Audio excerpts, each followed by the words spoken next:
Bismillahirrahmanirrahim. Alhamdulillahi rabbil alamin. Wassalatu wassalamu ala asrafil anbiya'i wal mursalin Sayyidina Muhammadin wa ala alihi wa sahbihi wa man tabi'ahu bi ihsanin ila yaumiddin. Subhanaka la ilma lana illa ma 'allamtana innaka antal alimul hakim. Rabbi shrah li sadri wa yassir li amri wahlul 'uqdatam min lisani yafqahu qawli.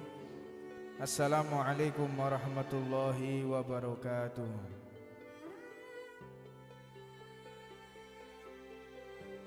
Alhamdulillah, puja dan puja kita haturkan kepada Allah Subhanahu wa taala atas kenikmatan yang Allah berikan kepada kita, yaitu dijadikan kita menjadi umat baginda Nabi Muhammad sallallahu alaihi wasallam.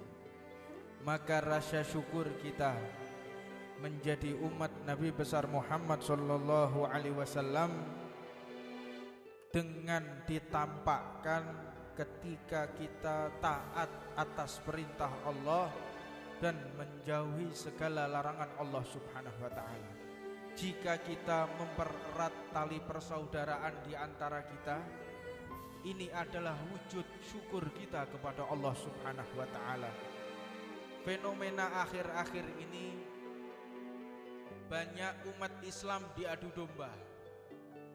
Banyak umat Islam satu dengan yang lain saling mencaci. Umat Islam satu dengan yang lain mereka saling membantai. Umat Islam satu dengan yang lain mereka saling menjatuhkan harga diri. Naudzubillah min dalik. Padahal Tuhan kita sama, Allah. Nabi kita sama, Allah. Kiblat kita sama, yaitu Ka'bah Al-Mukarramah. Tetapi fitnah yang terjadi di tengah-tengah kita, umat Islam antara satu dengan yang lain mereka saling bertikai. Maka kejadian ini marilah kita pahami, marilah kita kenang, sebagaimana Allah Subhanahu wa taala berfirman, wa qalu naqas wa kullan naqasu 'alaika min amba'i rasul man nuthabbitu bihi fuadak. Ibrah, di dalam cerita-cerita para nabi dan rasul sebelum Nabi Muhammad diutus, itu banyak pembelajaran. Nabi Muhammad masih dikatakan oleh Allah, wa kullan naqasu 'alaika min amba'ir rasul, aku sampaikan cerita-cerita tentang nabi, tentang rasul kepadamu wahai Muhammad. Tujuannya nutsabbit bihi fuadak, untuk menguatkan iman menjadi pencerah yang akan dilaksanakan oleh baginda Nabi Muhammad sallallahu alaihi wasallam. Maka tentunya kita sebagai umat Nabi Muhammad sallallahu alaihi wasallam tidak ada uswah yang lebih afdal daripada yang dicontohkan oleh baginda Nabi Muhammad sallallahu alaihi wasallam. Laqad kana lakum fi rasulillahi uswatun hasanah. Di dalam diri Rasulullah sallallahu alaihi wasallam ada contoh perangai yang sangat sempurna. Ini Allah yang mengatakan, bukan manusia atau pejabat manapun. Di dalam diri Rasulullah wajib kita pelajari, wajib kita telaah untuk referensi kehidupan kita. Maka fenomena yang ada di tengah-tengah kita, mari kita segarkan lagi, mari kita telaah lagi, mari kita pikirkan lagi yang disampaikan oleh baginda Nabi Muhammad sallallahu alaihi wasallam. Fi haji wada', haji yang terakhir yang ditunaikan oleh baginda Nabi Muhammad sallallahu alaihi wasallam, beliau memerintahkan para sahabat setelah haji wada'. Nabi Muhammad mengatakan kepada para sahabat dan seluruh umat yang hadir, saksinya adalah Ka'bah Al-Mukarramah. Ucapan ini disampaikan kepada Nabi Muhammad, ya ayuhan nas, wahai segenap manusia, segenap orang-orang yang beriman, diamlah kalian. Diam kalian. Maka para sahabat satu dengan yang lain juga mengingatkan, diam. Nabi Muhammad mau berbicara, kalian diam semua. Perhatikan apa yang akan disampaikan oleh baginda Rasulullah sallallahu alaihi wasallam. Hal ini menunjukkan betapa pentingnya yang akan disampaikan oleh Rasulullah sallallahu alaihi wasallam. Maka Nabi Muhammad mengatakan, ayyaumin hadza, apa hari ini? Mereka tahu, para sahabat ini tahu kalau hari ini adalah 10 Dzulhijjah. 10 Dzulhijjah, Yaumun Nahar, Idul Adha. Mereka tahu, tetapi para sahabat tidak mau mengomentari, tidak mau menjawab.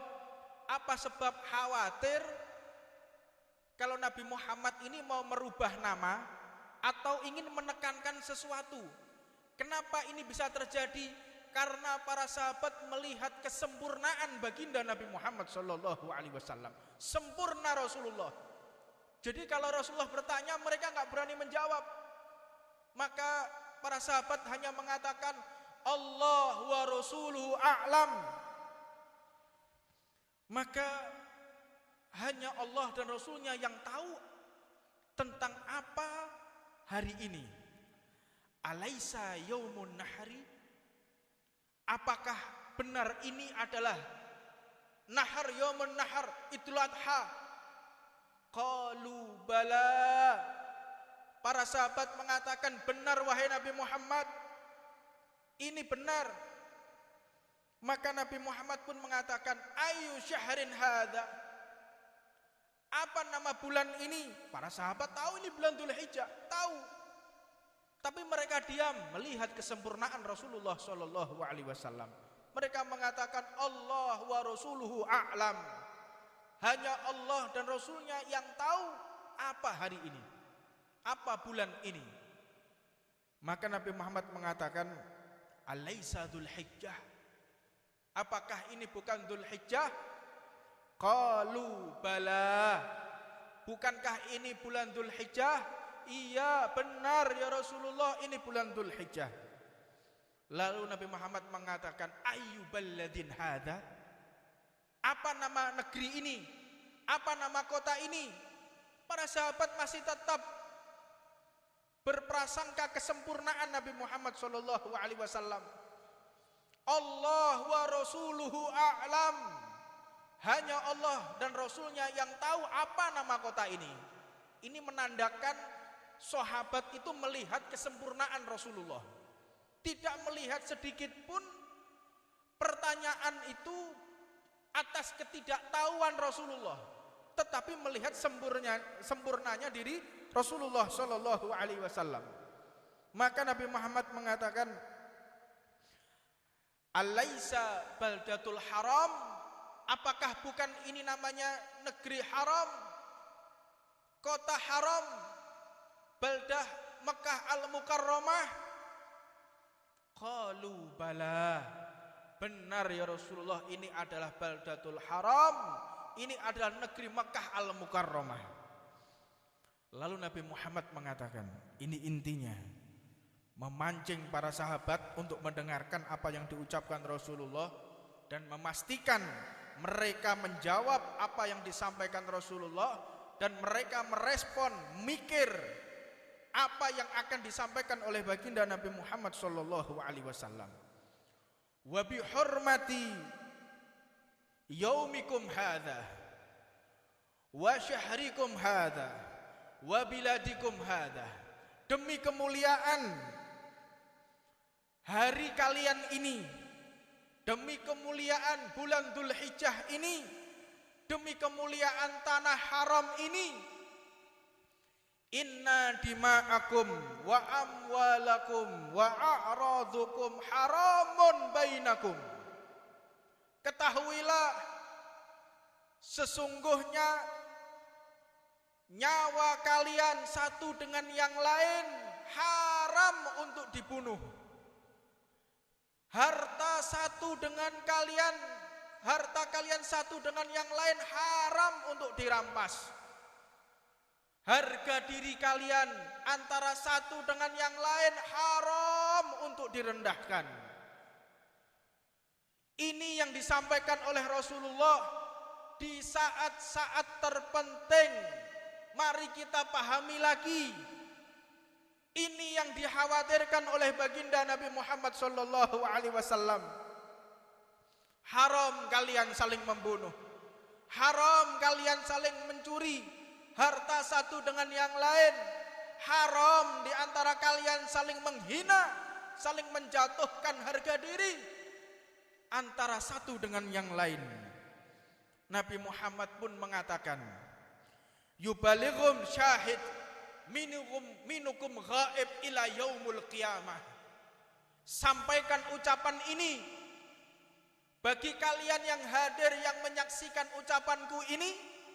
Sampaikan, terus kumandangkan sampai nanti di hari kiamat. Jangan terputus amanatku yang terakhir ini.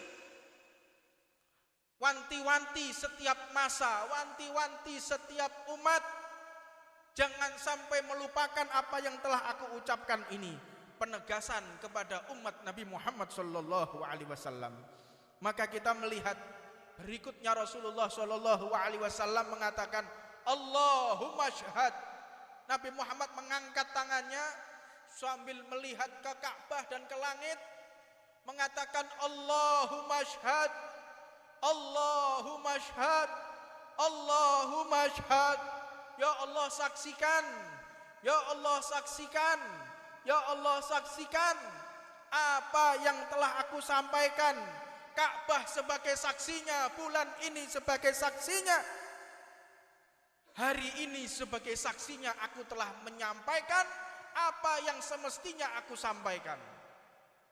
Ini menunjukkan kalau Nabi Muhammad sallallahu alaihi wasallam melarang, mengharamkan antara kita satu dengan yang lain saling membunuh, antara kita satu dengan yang lain saling merampas, antara kita satu dengan yang lain saling mencaci maki, saling menghina, saling menjatuhkan harga diri. Ini yang diwanti-wanti oleh baginda Nabi Muhammad sallallahu alaihi wasallam. Jangan sampai engkau lakukan ini. Nabi Muhammad mengatakan, ala la tarji'u min ba'di dhulalan ba'dukum riqaban ba'd. Apakah kalian akan kembali ke masa-masa sesat? Apakah kalian akan kembali ke masa jahiliyah yang dulu kalian saling bertikai, yang dulu kalian saling merampas harta, yang dulu kalian saling membunuh, yang dulu kalian saling menghancurkan harga diri satu dengan yang lain? Apakah kalian akan kembali ke zaman-zaman jahiliyah? Maka mereka mengatakan, tidak akan kembali ya Rasulullah. Di zaman-zaman ketika kami saling membunuh, ketika kami saling mencaci, ketika kami saling merusak harga diri antara satu dengan yang lain. Hadis ini wajib kita resapi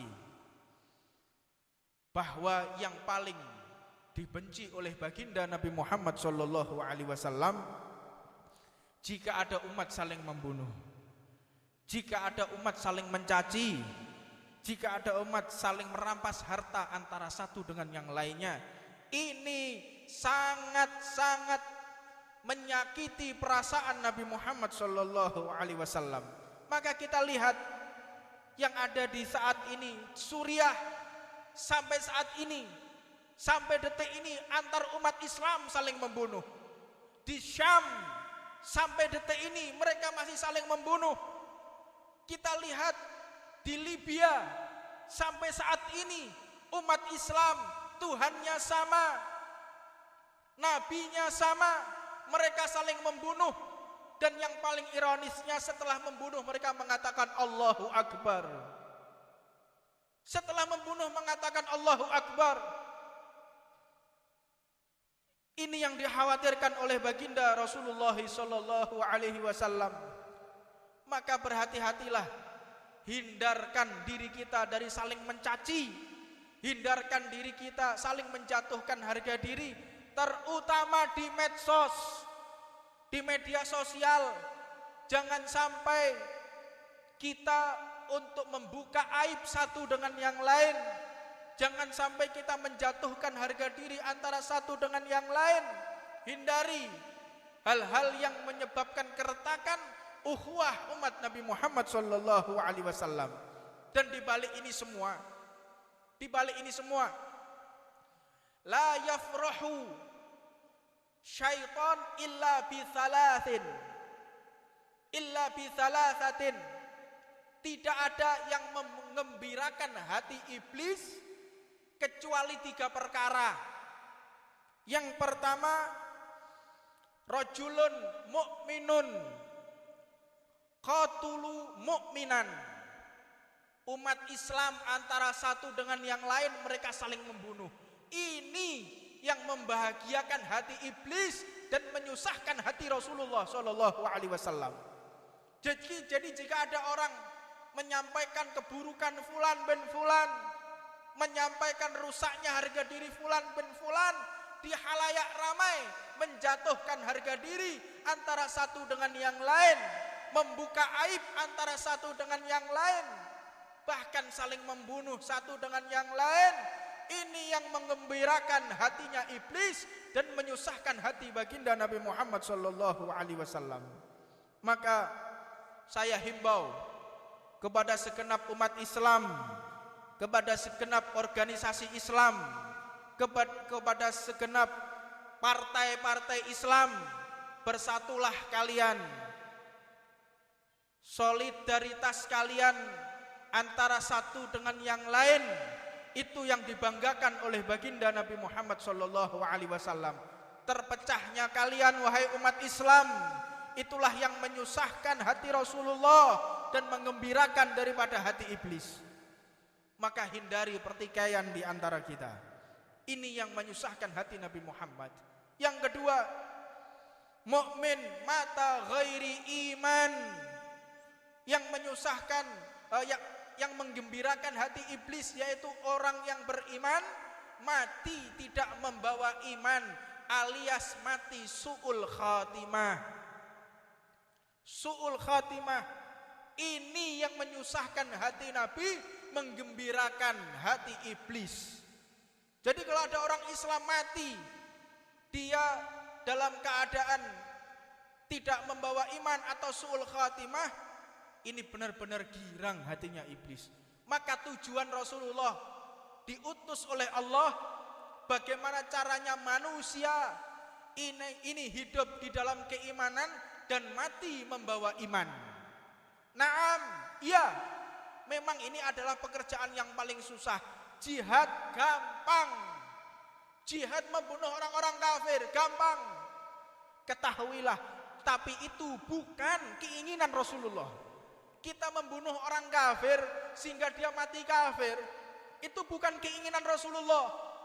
Keinginan Nabi Muhammad, seluruh umat Islam, Bani Adam, semua ras, semua suku, semua wilayah meninggal dalam keadaan beriman kepada Allah Subhanahu wa ta'ala. Jadi tujuan kita jihad untuk membunuh orang Islam, ini sesuatu yang paling salah. Salah besar. Jihad membunuh orang yang beriman kepada Allah. Maka ini fenomena yang dihembuskan di negara kita. Bagaimana caranya organisasi Islam satu dengan yang lain, mereka saling bertikai, mereka saling menghina, mereka saling mencaci, mereka saling menghancurkan harga diri antara satu dengan yang lain. Ini memang propaganda Zionis, ini propaganda Yahudi yang memang ingin merusak kerukunan antar umat baginda Nabi Muhammad sallallahu alaihi wasallam. Terus di negara kita dihembuskan terus.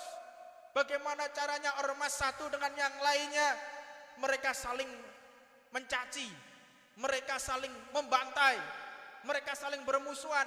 Tetap yang rugi ini adalah umat Nabi Muhammad. Tetap yang rugi adalah umat Nabi Muhammad. Korbannya tetap umat Nabi Muhammad. Tidak ada korban di luar umat. Ini strategi musuh, konfrontasi dengan proxy war, perang proksi, perang urat saraf, mereka saling bertikai. Maka hati-hatilah diri kita untuk menanggapi daripada fenomena alam ini. Tarik diri kita, jangan ikut-ikutan mencaci maki antara satu dengan yang lainnya. Memang nanti kalau waktunya jihad, kita akan dipanggil oleh Imam Mahdi. Kita akan dipanggil oleh Imam Mahdi, jangan khawatir. Jangan kita bergerak sendiri-sendiri. Nanti ada komando dari atas. Kita jihad di jalan Allah. Tapi bukan saat ini. Kita masih nunggu. Nanti setiap saat kita akan niat. Setiap keluar dari majelis, mulai saat ini kita niat. Setiap kita berdiri dari majelis, sebelum kita berdiri, niat kita menjadi pembela Al-Mahdi. Mudah-mudahan kita semua termasuk daripada orang-orang yang membela Al-Imamul Mahdi. Maka dari itu, jangan sampai kita ini juga merasa aman dari mati su'ul khatimah. Jangan sampai di antara kita ini merasa aman dari mati su'ul khatimah. Kalau saya ini pasti husnul khatimah, ketahuilah ciri-ciri khas orang yang mati su'ul khatimah, yaitu mereka yang benci kepada para ulama, benci kepada para kiai, benci kepada para habaib, benci kepada para masyayikh. Mereka adalah orang-orang yang mati dalam keadaan su'ul khatimah. Na'udzubillah min dalik. Yang kedua, tanda-tanda orang yang su'ul khatimah, orang yang benci kepada Al-Quran, orang yang menistakan Al-Quran, mereka lah orang-orang yang mati su'ul khatimah. Dan yang ketiga, yang membuat orang mati su'ul khatimah, yaitu hubbud dunya. Cintanya dia kepada dunia, yang menjual akhiratnya demi dunia, yang menggadaikan imannya demi dunia, yang memenuhi hatinya demi dunia. Hubbud dunya damimah min khairin akimah. Hubbud dunya itu menutup pintu-pintu kebaikan dari Allah Subhanahu wa ta'ala. Orang kalau sudah cinta dunia, mindsetnya, pola pikirnya tiada lain hanya untung rugi dunia. Saya hadir majelis eman, kalau sampai tutup toko, saya tutup toko, rugi, harusnya dapat sekian. Mau berangkat ke majelis, wah ini harus urunan. Mau berangkat ke majelis harus beli bensin. Di dalam pikirannya untung rugi, maka menutup kebaikan-kebaikan yang telah disediakan oleh Allah Subhanahu wa ta'ala. Perangi, hindarkan diri kita dari cinta kepada dunia. Maka para ulama niki menceritakan apa sih hubbud dunya itu? Apakah cinta dunia itu? Apakah berarti cinta dunia itu tidak boleh mengumpulkan harta? Apakah karena cinta dunia dilarang lalu tidak boleh mencari jabatan yang bagus? Apakah cinta dunia itu tidak boleh, maka tidak boleh kita menimbun harta? Bukan. Apakah harus kita ini tidak boleh memiliki rumah yang mewah? Bukan. Hubbud dunya itu adalah ghaflah. Hubbud dunya itu adalah lalai kepada Allah Subhanahu wa ta'ala. Harta itu ada harta dunia, ada harta akhirat. Harta dunia, harta yang kita gunakan untuk maksiat, itulah harta dunia. Kita mengumpulkan uang untuk sedekah, tidak masalah. Jadi yang dimaksud hubbud dunya itu bagaimana kita mendistribusikan harta kita, atau mengarahkan di mana fasilitas yang Allah berikan kepada kita. Kita punya mobil mewah, tergantung itu hubbud dunya atau tidak, tergantung di mana kita menggunakannya. Kalau kita gunakan untuk mencari nafkah, mobil tersebut menjadi mobil akhirat, bukan termasuk orang yang hubbud dunya. Cinta dunia, orang yang beli mobil mewah untuk pamer, orang beli mobil mewah untuk maksiat, orang beli mobil mewah untuk berbuat hal-hal yang tidak diridhoi oleh Allah. Inilah hubbud dunya. Jadi jangan sampai kita salah paham. Salah paham, ini banyak orang salah paham. Atau sekarang yang keren namanya gagal paham. Gagal paham. Apa gagal paham itu? Keterbelakangan intelektual. Lek bahasa tuh bane apa? Goblok. Hati hemat kata. Hemat kata. Orang yang gagal paham, nggak paham maksudnya hubudun ya. Oh berarti gak oleh duwe motor, gak oleh kerja, tak boleh punya rumah mewah. Enggak seperti itu. Bagaimana kita mendistribusikan? Bagaimana kita menggunakan rumah tersebut? Kita jangan sampai termasuk orang yang hubbud dunya. Di antaranya orang yang paling hampir saja meninggal dalam keadaan su'ul khatimah yaitu Imam Malik bin Anas. Siapa Imam Malik bin Anas? Imam Darul Hijrah. Guru kita semua. Gurunya Imam Syafi'i radhiyallahu taala anhu. Imam Malik, Imam Darul Hijrah.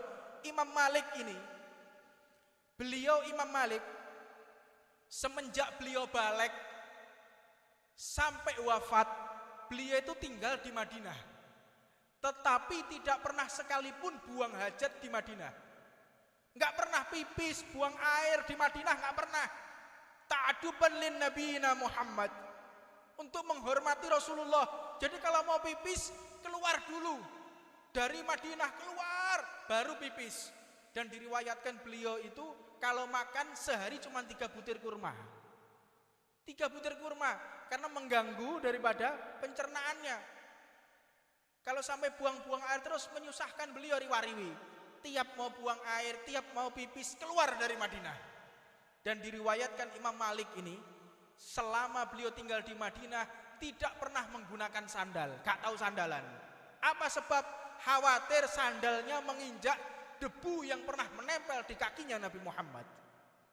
Inilah akhlak ulama. Imam Malik luar biasa. Imam Malik ini kalau mau ceramah, Imam Malik ini kalau mau ngajar pakai surban, pakai dupa, majelisnya dikasih dupa, majelisnya dikasih wangi-wangian. Untuk apa? Menghormati majelis, menghormati ilmu.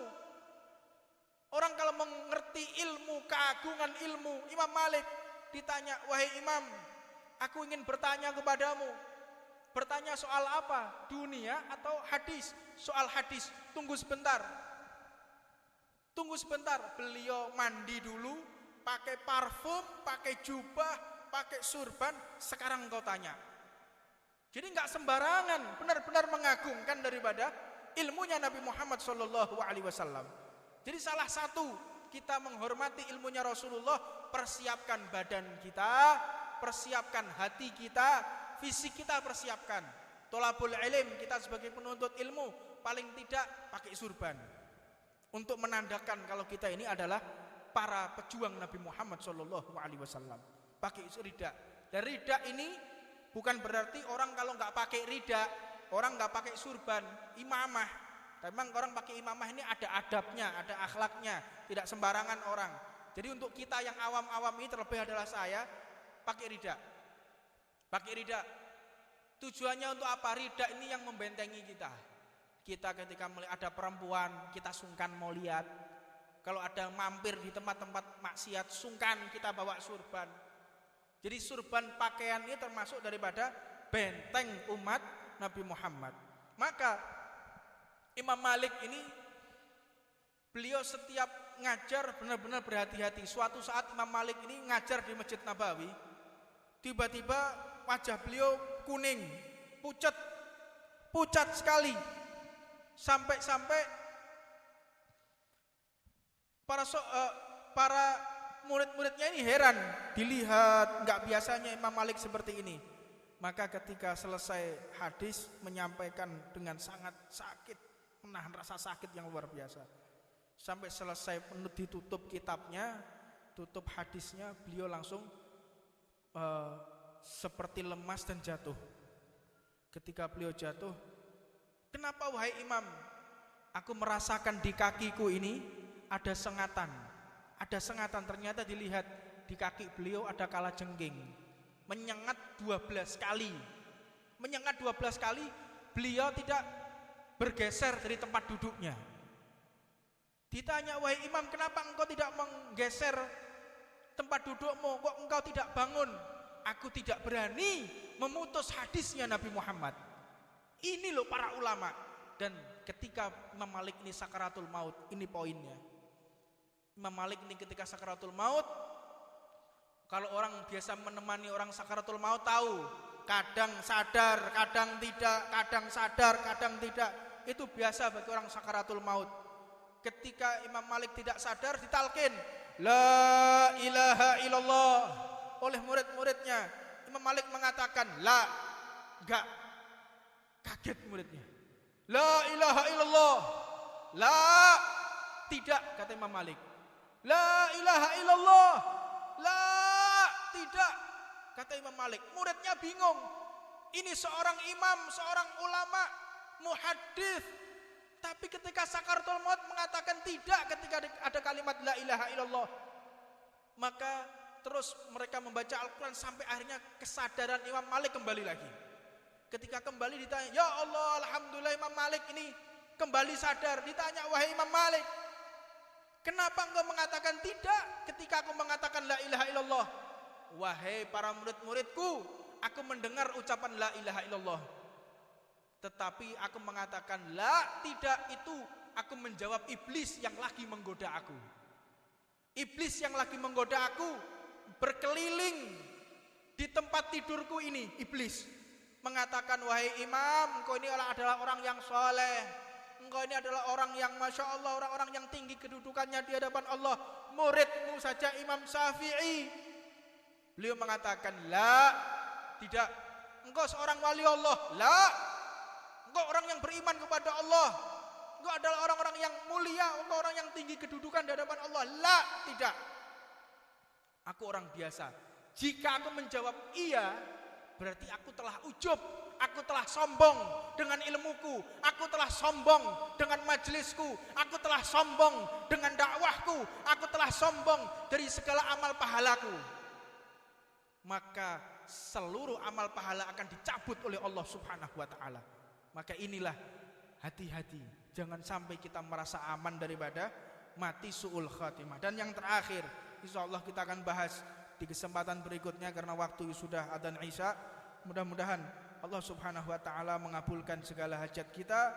Hajat yang paling besar yaitu adalah meninggal dalam keadaan husnul khatimah. Ya Allah biha, ya Allah biha, ya Allah bi husnul khatimah. Rabbana atina fid dunya hasanah wa fil akhirati hasanah wa qina adzabannar. Wa ala man wa sayyidina Muhammad sallallahu alaihi wa sallam zaman wa ala man wa la Muhammad Jamal bin Abi Bakar Ba'agil wa ila hadratin Nabi Muhammadin sallallahu alaihi wasallam. Siril Fatihah.